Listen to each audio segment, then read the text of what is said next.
आप सभी को नमस्कार एवं जय श्री राम। आज हम आपसे बात करेंगे कि जिस प्रकार देशा के अंदर पिछले कुछ वर्षों से लूट चल रही है और गरीब लोगों को लूटा जा रहा है, जिस पे हमने विभिन्न प्रकार के विषयों पर आज से पहले भी बात की कि किस प्रकार देशा के लोगों को लूटा जा रहा है। इस बात को देखते हुए कि हम अपने गरीब लोगों को किस प्रकार इन लुटेरों से बचा सकें, उसके लिए हमने एक बहुत बड़ी योजना लाई है। हमारे कुछ साथियों से मिलकर हमने बात की कि हमें इन समस्याओं से निपटने के लिए कोई ना कोई समाधान निकालना पड़ेगा। कब तक देशा के लोग राजनीति का शिकार होते रहेंगे?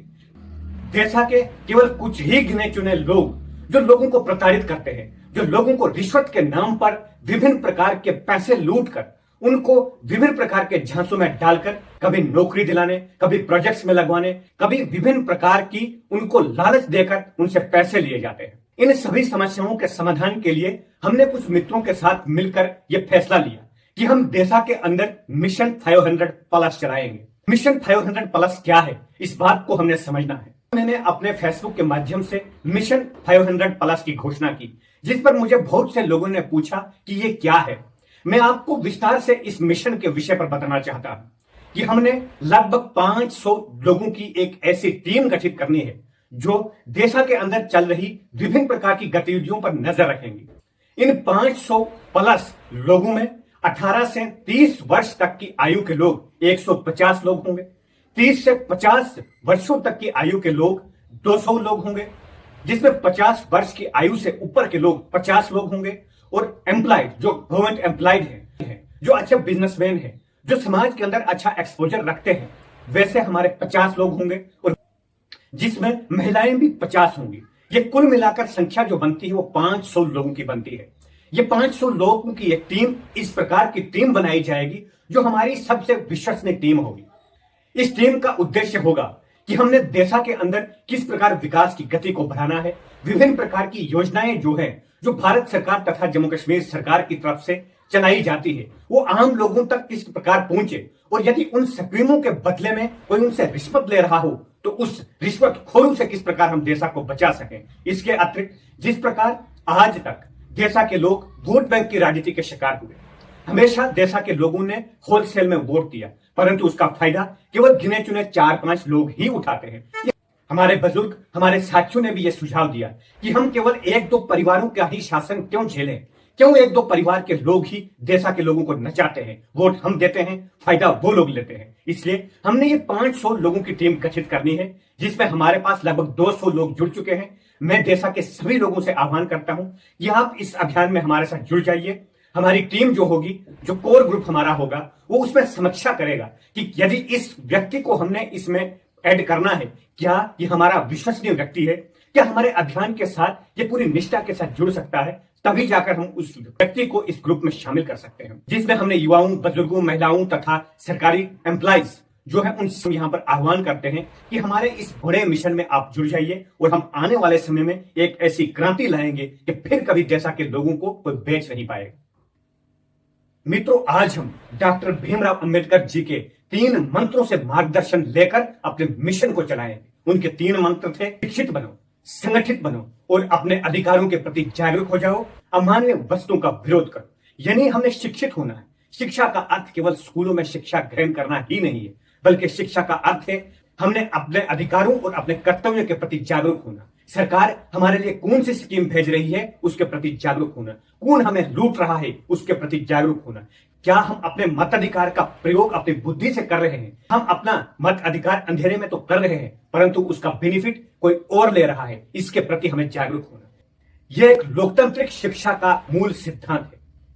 दूसरा मंत्र है संगठित होना। हम सब संगठित हो जाएंगे। जब हम 500 लोग संगठित हो जाएंगे तो निश्चित रूप से हम बहुत बड़ी लड़ाई लड़ सकते हैं। और तीसरा मंत्र है अपने अधिकारों के प्रति जागरूक होना, अमान्य वस्तुओं का विरोध करना। जो समाज में अमान्य वस्तु है, जिस प्रकार समाज के अंदर लोगों को लूटा जा रहा है, जो समाज को भ्रमित करके उनके अधिकारों को छीना जा रहा है, ढोड़ा में बैठकर ही देशा के भाग्य का फैसला होता है। कौन सा काम करना है, कौन सा काम नहीं करना है, किसको हमने राष्ट्रभक्त कहना है, किसको हमने गुपकारी कहना है, केवल ये 4-5 गिने हुए लोग ही नहीं बता सकते हैं। ऐसे अमानवीय लोगों का विरोध करना हमारा कर्तव्य है। इसलिए हम डॉक्टर भीमराव अंबेडकर जी के इन 3 महामंत्रों के साथ मार्गदर्शन लेते हुए हम अपने कार्य को इस 500 प्लस के मिशन को कामयाब करेंगे। देशा के जन जन को हम जागरूक करेंगे। आने वाले समय में हम देशा की दिशा तय करेंगे, ये मैं आपको विश्वास दिलाता हूं। हम किसी राजनीतिक दल के खिलाफ नहीं है, ना ही हम किसी राजनीतिक दल के साथ हैं। हम केवल उसके साथ हैं जो हमारे हितों की सुरक्षा करेगा, जो देशा का विकास करेगा। देशा मस्ट, देशा फर्स्ट हमारा उद्देश्य है और इस उद्देश्य को पूरा करते हुए हम न केवल देशा का विकास करना चाहते हैं, बल्कि देशा के लोगों को हम अब लूटने भी नहीं देंगे। वोट देशा के लोग देंगे और बेनिफिट गिने चुने लोग लेंगे। वोट देशा के लोग लेंगे और गिने चुने चेले चपाटों के बच्चे स्कॉलरशिप व अन्य स्कीमों के माध्यम से मुफ्त में शिक्षा ग्रहण करेंगे और हमारे बच्चों को अच्छी शिक्षा नहीं मिलेगी। हमारे स्कूलों की बुरी हालत, देशा के अंदर हॉस्पिटल नाम की कोई चीज नहीं, एक इंजेक्शन देने के लिए कोई व्यक्ति नहीं, इस प्रकार की हालात बनाकर रखी है। इसका कारण भी केवल हम हैं, क्योंकि हम अंधेरे में वोट देते रहे और बेनिफिट तथा ऐश व अशर केवल गिने चुने लोग करने लगे। मैं देशा के लोगों से कहना चाहता हूं कि ये 21वीं सदी है। 21वीं सदी में भी यदि हम पूरी तरह से अपने अधिकारों के प्रति जागरूक नहीं हो पाए तो ये हमारा दुर्भाग्य है। जहां हमने अपने अधिकारों के प्रति जागरूक होना है, वहां हमने अपनी ड्यूटीज को भी निभाना है कि समाज व अपने देशा के लिए हमारा क्या कर्तव्य है। 2024 के चुनाव के बाद जिस प्रकार का माहौल देशा के अंदर बनाया जा रहा है, पहले 2024 से पहले क्या होता था वो एक अतीत था।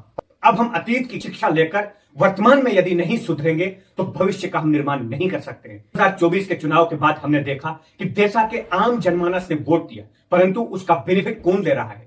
आज कुछ लोग अपने बच्चों को फॉरेन भेज रहे हैं नेताओं की सिफारिश तथा फोन के माध्यम से। कुछ लोग अपने बच्चों को सरकारी स्कॉलरशिप के माध्यम से उनको शिक्षा दे रहे हैं, उनको सरकारी सुविधाएं दे रहे हैं। लेकिन वो सुविधाएं किनको मिल रही है? जो नेताओं, एमएलए, एमपीज के आगे पीछे चलते हैं, केवल वही लोग बेनिफिट लेते हैं। 2 वर्ष हो गए देशा के अंदर, चाहे सीडीएफ के माध्यम से हो, अन्य किसी सरकारी स्कीम के माध्यम की हम बात करें तो कौन सा विकास देशा के अंदर हुआ? केवल रिश्वतखोरी और लोगों को लूटा गया। जिस प्रकार देशा के अंदर आज लोगों को लूटा जा रहा है, यह मैंने अपने जीवन में कभी नहीं देखा था। इसलिए अब हमें होशियार होने की आवश्यकता है। हमारे इस मिशन 500 प्लस में आप जुड़ जाइए। हमारा उद्देश्य होगा कि हमारे देशा के अंदर हर गतिविधि पर नजर रखना, हम एकत्रित हो जाएं, संगठित हो जाएं, तब जाकर हम अपने अधिकारों की सुरक्षा कर सकते हैं।